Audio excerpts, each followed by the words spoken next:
Hi friends, mister app Kannada YouTube ಚಾನಲ್ಗೆ ಸ್ವಾಗತ. ನಾವಿವತ್ತು ವಿಜಯಪುರದಲ್ಲಿರುವಂಥ ವಿಷ್ಣು ಪ್ರತಿಮೆ ನೋಡೋಕೆ ಹೋಗ್ತಾ ಇದ್ದೀರಿ.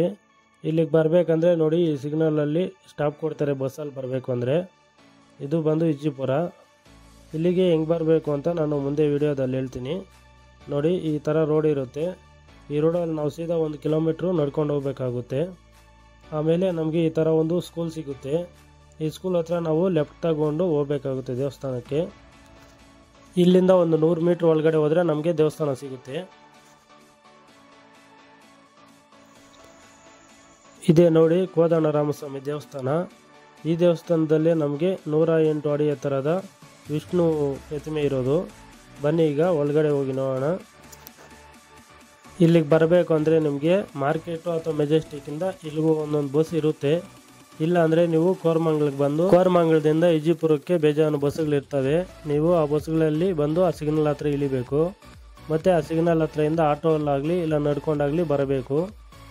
ಆ ಸಿಗ್ನಲ್ ಹತ್ರದಿಂದ ಈ ದೇವಸ್ಥಾನ ಹತ್ರಗೆ 1 ಕಿಲೋಮೀಟ್ರ್ ಆಗುತ್ತೆ.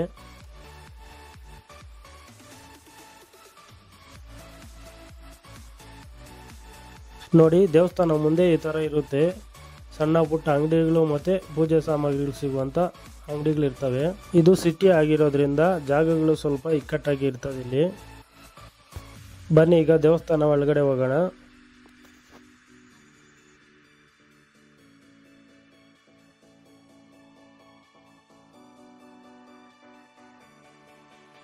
ಇದೇ ನೋಡಿ ಪ್ರಪಂಚದಲ್ಲಿ ಅತ್ಯಂತ ಎತ್ತರದ ವಿಷ್ಣುವಿನ ವಿಶ್ವರೂಪಂ ಪ್ರತಿಮೆ. ಈ ಪ್ರತಿಮೆಯನ್ನು ನೋಡೋಕೆ ಭಕ್ತಾದಿಗಳು ಪ್ರತಿದಿನ ಸಾವಿರಾರು ಸಂಖ್ಯೆಯಲ್ಲಿ ಬರ್ತಾರೆ. ಈ ದೇವಸ್ಥಾನದ ಟೈಮಿಂಗ್ ಬಂದು ಬೆಳಗ್ಗೆ 6 ಗಂಟೆಯಿಂದ ರಾತ್ರಿ 9 ಗಂಟೆ ಗಂಟ ಓಪನ್ ಇರುತ್ತೆ.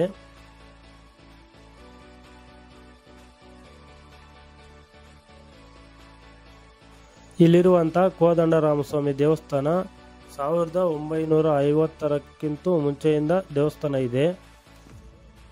ಈ ದೇವಸ್ಥಾನದಲ್ಲಿ ನಾವು ಶಿವ ಮತ್ತು ಗಣೇಶ ಮತ್ತು ಕಾರ್ತಿಕೇಯ, ಆಂಜನೇಯ ಸ್ವಾಮಿ, ಇನ್ನೂ ಕೆಲವು ದೇವರುಗಳಿದ್ದಾರೆ. ಆ ದೇವರುಗಳನ್ನೆಲ್ಲ ನಿಮಗೂ ತೋರಿಸ್ತೀನಿ. ಇಲ್ಲಿ ನಮ್ಗೆ ಫಸ್ಟಲ್ಲೇ ಶಿವಪ್ಪನ ಸಿಗ್ತಾನೆ. ಶಿವಪ್ಪನ ಆದಮೇಲೆ ಇಲ್ಲಿ ಗಣೇಶನಿದ್ದಾನೆ. ನೋಡಿ, ಇಲ್ಲಿ ಗಣೇಶನ ವಾಹನವಾದ ಮೂಷಿಕನು ಮತ್ತು ಪಕ್ಕದಲ್ಲಿ ಕಾರ್ತಿಕೇಯ ಇದ್ದಾರೆ.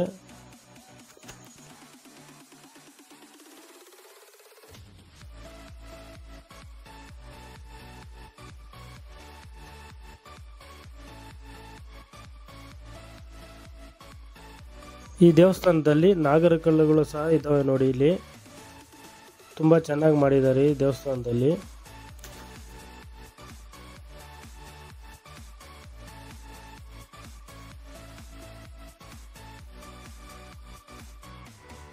ಇಲ್ಲಿ ಬಂದು ಭೂವರಾಹ ಸ್ವಾಮಿ ದೇವರಿದ್ದಾರೆ. ನಿಮಗೆ ಯಾವುದೇ ತರಹದ ಮನೆ ಸಮಸ್ಯೆ ಆಗಲಿ ಅಥವಾ ಜಾಗ ಸಮಸ್ಯೆ ಆಗಲಿ ಇದ್ದರೆ ಈ ಭೂವರಾಹ ಸ್ವಾಮಿ ದೇವಸ್ಥಾನ ಎಲ್ಲಾದರೂ ಇರಲಿ, ಹೋಗಿ ಒಂದು 3 ವಾರ ಆಗಲಿ ಇಲ್ಲ 9 ವಾರ ಆಗಲಿ ಪೂಜೆ ಮಾಡಿಸಿ, ಖಂಡಿತ ಆ ಕೆಲಸ ಆಗುತ್ತೆ.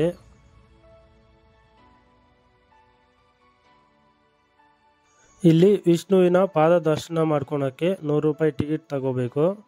ನಾವು ಟಿಕೆಟ್ ತಗೊಂಡು ಈಗ ಮೇಲೆ ಹೋಗ್ತಾ ಇದ್ದೀರಿ ಪಾದ ದರ್ಶನ ಮಾಡ್ಕೊಳಕ್ಕೆ. ಬನ್ನಿ ಈಗ ನಿಮಗೂ ತೋರಿಸ್ತೀನಿ.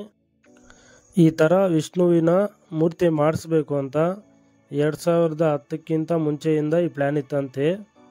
ಈ ಯೋಜನೆ ಬಂದು ಡಾಕ್ಟರ್ ಬಿ ಸದಾನಂದ್ ಅವರ ಮುಂದಾಳತ್ವದಲ್ಲಿ ನಡೆಸಲಾಗಿದೆ. ಈ ಪ್ರತಿಮೆಗೆ ಬೇಕಾಗಿರುವ ಕಪ್ಪು ಕಲ್ಲನ್ನು ತಮಿಳುನಾಡಿನ ಕೋರಕೋಟೈ ಗಣಿಗಾರಿಕೆಯಿಂದ ತೆಗೆದುಕೊಳ್ಳಲಾಗಿದೆ. ಇದು ಬಂದು ತಿರುವನಮಲೆಗೆ ಹತ್ರ ಇರೋದ್ರಿಂದ ಜಾಸ್ತಿ ಜನ ತಿರುವನಮಲೆಯಿಂದ ಕಲ್ಲು ತಗೊಬಂದಿದ್ದಾರೆ ಅಂತ ಹೇಳ್ತಾರೆ. ಈ ಪ್ರತಿಮೆಯ ಕಲ್ಲಿನ ತೂಕ ಬಂದು 420 ಟನ್ನು. 240 ಚಕ್ರಗಳಿರುವಂಥ ಬೃಹತ್ ಗಾತ್ರದ ವಾಹನದಲ್ಲಿ 6 ರಿಂದ 7 ತಿಂಗಳ ಕಾಲ ಈ ಕಲ್ಲನ್ನು ಇಲ್ಲಿಗೆ ತಗೊಬಂದಿದ್ದಾರೆ.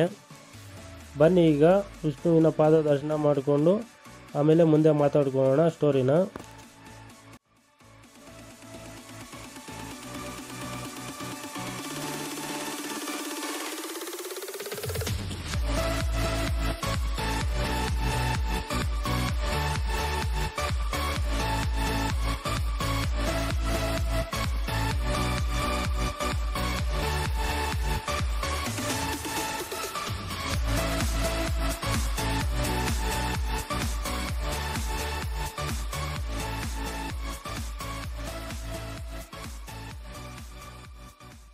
ಈ ವಿಷ್ಣುವಿನ ಪ್ರತಿಮೆಯಲ್ಲಿ 108 ದೇವರುಗಳ ಕೆತ್ತನೆ ಮಾಡಿದ್ದಾರೆ. ಆದರೆ ನಮಗೆ ಆ ಕೆತ್ತನೆ ಎಲ್ಲ ಕಾಣಿಸೋದಿಲ್ಲ, ಯಾಕಂದರೆ ಅತಿ ಸಣ್ಣ ಕೆತ್ತನೆ ಎಲ್ಲ ಈ ವಿಗ್ರಹದಲ್ಲಿ ಮಾಡಿದ್ದಾರೆ.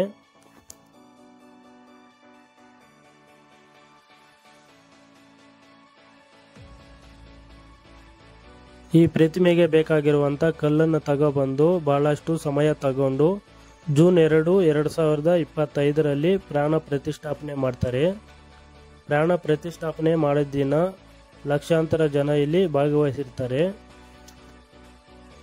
ಈ ವಿಷ್ಣುವಿನ ಪ್ರತಿಮೆ ಬಂದು ಪ್ರಪಂಚದಲ್ಲಿ ಅತಿ ಎತ್ತರದ ವಿಷ್ಣುವಿನ ಪ್ರತಿಮೆ ಇದು. ಬನ್ನಿ ಈಗ ನಾವು ಕೆಳಗಡೆ ಹೋಗ್ಬಿಟ್ಟು ಕೋದಂಡರಾಮ ಸ್ವಾಮಿ ದರ್ಶನ ಮಾಡ್ಕೊಬರೋಣ. ಫ್ರೆಂಡ್ಸ್, ಈ ವಿಡಿಯೋ ನಿಮ್ಗೆ ಇಷ್ಟ ಆಗಿದ್ರೆ ಒಂದು ಲೈಕ್ ಮಾಡಿ. ಹಾಗೆ ಯಾರಾದರೂ ಹೊಸಬ್ರು ನಮ್ಮ ಯೂಟ್ಯೂಬ್ ಚಾನಲ್ ನೋಡ್ತಾ ಇದ್ದರೆ ಚಾನಲ್ಗೆ ಸಬ್ಸ್ಕ್ರೈಬ್ ಮಾಡ್ಕೊಳ್ಳಿ. ಇದೇ ಥರ ವಿಡಿಯೋಗಳು ಇನ್ನೂ ಹಲವಾರು ಬರ್ತಾ ಇರ್ತವೆ ನಮ್ಮ ಯೂಟ್ಯೂಬ್ ಚಾನಲಲ್ಲಿ. ಹಾಗೆ ಈ ದೇವಸ್ಥಾನದ ಬಗ್ಗೆ ನಿಮ್ಮ ಅನಿಸಿಕೆ ಏನು ಅಂತ ಕಾಮೆಂಟಲ್ಲಿ ತಿಳಿಸಿ.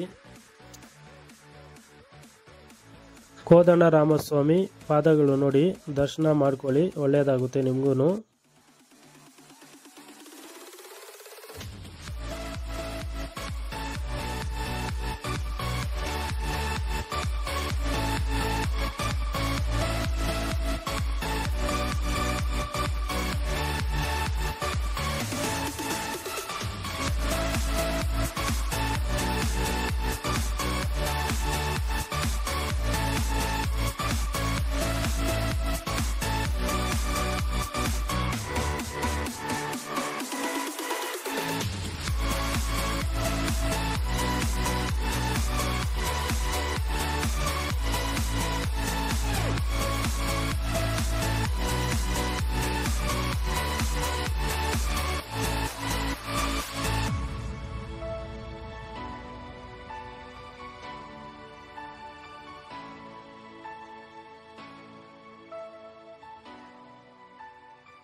ನಾವು ದರ್ಶನ ಮಾಡಿಕೊಂಡು ಆಚೆಗೆ ಬರಬೇಕಾದ್ರೆ ಈ ಥರ ಉಂಡಿ ಐತೆ ನೋಡಿ. ಈ ಥರ ಉಂಡಿ ಬಂದು ತಿರುಪತಿಯಲ್ಲಿರುತ್ತೆ. ಅದೇ ಥರ ಇಲ್ಲೂ ಮಾಡಿದ್ದಾರೆ. ನಿಮ್ಗೇನಾದರೂ ಕಾಣಿಕೆ ಹಾಕಬೇಕು ಅಂದರೆ ಈ ಉಂಡಿಯಲ್ಲಿ ಹಾಕ್ಬೋದು.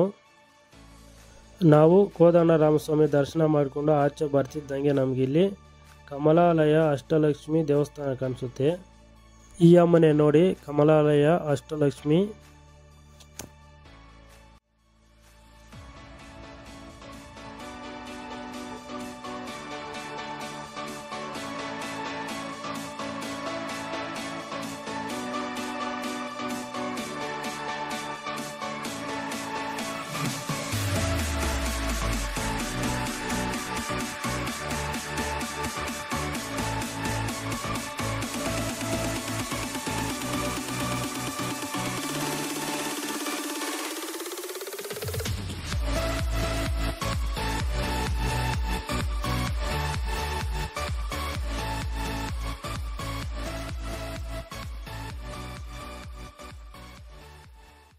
ಇಲ್ಲೊಂದು ದೇವಸ್ಥಾನ ಐತೆ.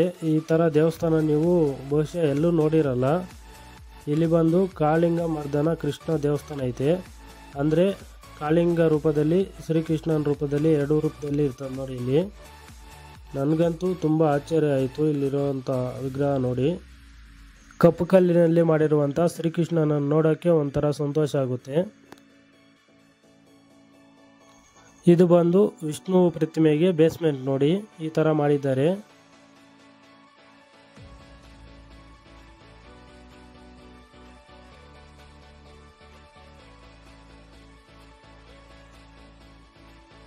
ಇಲ್ಲಿ ಬಂದು ಕ್ಷೇತ್ರ ಪಾಲಕ ಆಂಜನೇಯ ಸ್ವಾಮಿ ಇದ್ದಾರೆ. ಇಲ್ಲೂ ಅಷ್ಟೇ ಆಂಜನೇಯ ಸ್ವಾಮಿನ ಡಿಫ್ರೆಂಟ್ ಆಗಿ ಡಿಸೈನ್ ಮಾಡಿದ್ದಾರೆ ನೋಡಿ. ನೀವು ಒಂದ್ಸಲ ಹೆಂಗನ್ಸುತ್ತೆ ಅಂತ ಹೇಳಿ. ಇದಿಷ್ಟು ಈ ವಿಡಿಯೋ ಫ್ರೆಂಡ್ಸ್. ಈ ವಿಡಿಯೋ ನಿಮ್ಗೆ ಇಷ್ಟ ಆಗಿದ್ರೆ ಒಂದು ಲೈಕ್ ಮಾಡಿ. ಹಾಗೆ ಯಾರಾದರೂ ಹೊಸಬ್ರು ನಮ್ಮ ಯೂಟ್ಯೂಬ್ ಚಾನಲ್ ನೋಡ್ತಾ ಇದ್ದರೆ ಚಾನಲ್ಗೆ ಸಬ್ಸ್ಕ್ರೈಬ್ ಮಾಡ್ಕೊಳ್ಳಿ. ಇದೇ ಥರ ವಿಡಿಯೋಗಳು ಇನ್ನೂ ಹಲವಾರು ಬರ್ತಾ ಇರ್ತವೆ ನಮ್ಮ ಯೂಟ್ಯೂಬ್ ಚಾನಲ್ನಲ್ಲಿ.